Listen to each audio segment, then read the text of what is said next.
Hello everyone, welcome back. तो कल हम निफ्टी को किस तरह से ट्रेड कर सकते हैं वो देख लेते हैं। अगर आप देखेंगे तो निफ्टी ने आज जो गैप अप ओपन होने के बाद जो सेलिंग प्रेशर देखा उसको निफ्टी ने एक प्राइस एक्शन के साथ एब्जॉर्ब किया और अपना जो लास्ट सेलिंग जोन है वहाँ पर जाकर एक रिजेक्शन देखने को मिला हमें।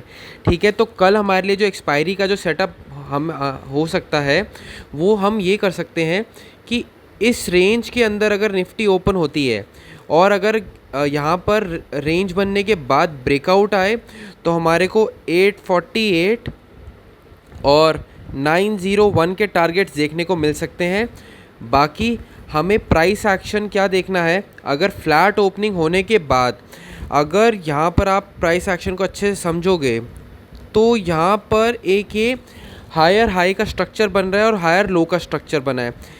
प्राइस यहाँ पे गया, एक पुल बैक दिया, एक अप मूव दिया, पुल बैक और फिर एक अप मूव। तो हमारे लिए जो है 738 का लेवल जो है बहुत इंपॉर्टेंट है। अगर फ्लैट ओपन होने के बाद निफ्टी यहाँ से एक पुल बैक ले ले और उसके बाद इस लेवल को ब्रेक डाउन दे जो कि 738 का है, तो हम इस स्विंग के ऊपर अपना एसएल ले सकते हैं, क्योंकि हमारा जो स्ट्रक्चर है वो फिर बेरिश हो जाएगा। क्योंकि ये एक हाई क्रिएट होगा, यहाँ पर एक लो क्रिएट होगा, ये एक हाई क्रिएट होगा और जैसे ही ब्रेक होगा तो ये लोअर हाई का हमारा स्ट्रक्चर बन जाएगा और लोअर लो का।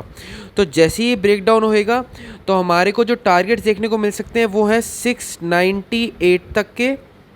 यहाँ पर काफ़ी एक अच्छा सपोर्ट जोन है, क्योंकि निफ्टी ने अगर आप देखोगे यहाँ पर ये एक ब्रेकआउट आया, रीटेस्ट, उसके बाद एक अप मूव, यहाँ से सेलिंग प्रेशर ज़रूर देखने को मिला, बट इसी रेंज से दोबारा बायर्स जो हैं वो एक्टिवेट हुए हैं। तो डेफिनेटली यहाँ पर निफ्टी एक होल्ड लेगा जो है 698 का हमारा लेवल। बट अगर एक्सट्रीम केसेस के अंदर गैप डाउन ओपन हो जाए, यहाँ से अगर जैसे एक मूव डाउनवर्ड्स आता है, यहाँ से सपोर्ट लेकर फिर ब्रेक डाउन होएगा, तो तब हम इस लेवल को ब्रेक डाउन की तरह ट्रेड करेंगे और हमारा जो टारगेट बन के आ सकता है 644 से लेकर 620 तक के। क्योंकि यहाँ पर एक ये गैप है जो हमारा, जो कि एक पेंडिंग रह जाएगा। और अगर आप प्रीवियस देखेंगे स्ट्रक्चर तो यहाँ पर भी आप देखेंगे काफ़ी एक अच्छा सपोर्ट था, यहाँ पे रेंज बना के एक अप मूव दिया और निफ्टी यहाँ पर आके हॉल्ट लिया। जैसे ही ब्रेक डाउन आया, रीटेस्ट और डाउनवर्ड्स, फिर दोबारा यहीं से हमें रिजेक्शन देखने को मिला और निफ्टी यहीं पर कहीं पे रेंज में एक क्लोज हो गया। तो जैसे ही इस रेंज के ऊपर गैप अप ओपन हुआ, जितने भी यहाँ पर सेलर्स बैठे थे जो कि 645 के पास थे, उन्होंने अपनी पोजीशंस कवर करी और एक ये एग्रेसिव मूव आया।